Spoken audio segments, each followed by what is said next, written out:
بسم الله، السلام عليكم. ان شاء الله نحضروا حرشه بالذره. نحتاجو 2 كيسان صغار، كاس عنبه ديال السميده رقيقه، كاس عنبه ديال السميده ديال الذره، كاس عنبه ديال الطحين بيض رطب، ملعقه صغيره سكر، ملعقه صغيره ملح ممسوحه، ملعقه صغيره ديال خميره ديال الحلوى، خميره الحلوى، او نصف ملعقه صغيره بيكربونات غذائيه. نحاول ناخذ نص ملعقه صغيره، نصف ملعقه صغيره، ربع ملعقه صغيره خميره الخبز.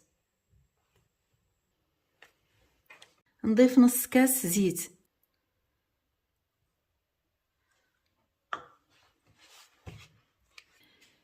ملي كتجمع هكذا وكتحل يعني صافي زيت راه كافيه.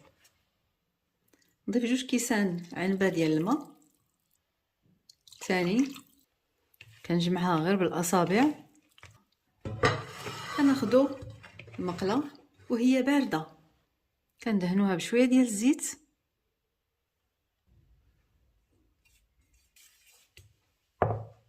كنرشوها بالسميده الرقيقه، السميده اللي استعملت في الحرشانيت، يعني كنرش رشه لا باس بها. كنحط دابا الحرشه اللي صايبت اولا العجين ديال الحرشه اللي صايبت، غادي نحطها ونسرحها على المقله. كندير ليها سميده من الفوق.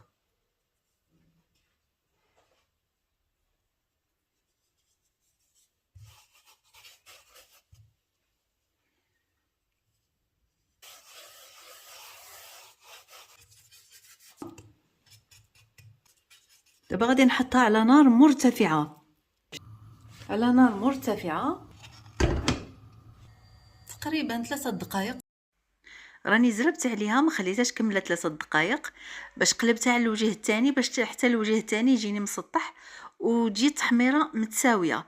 استعملت صينيه مفتوحه كيف شفتوا باش الحرشه ما تهرش، وغير حطيتها ومن بعد تندير عليها المقله وتنقلبها.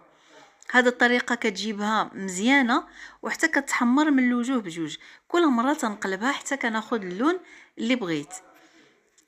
الحرشه جات فعلا لذيذه ورائعه، ان شاء الله تجربوا هذه الطريقه وبالصحه والراحه.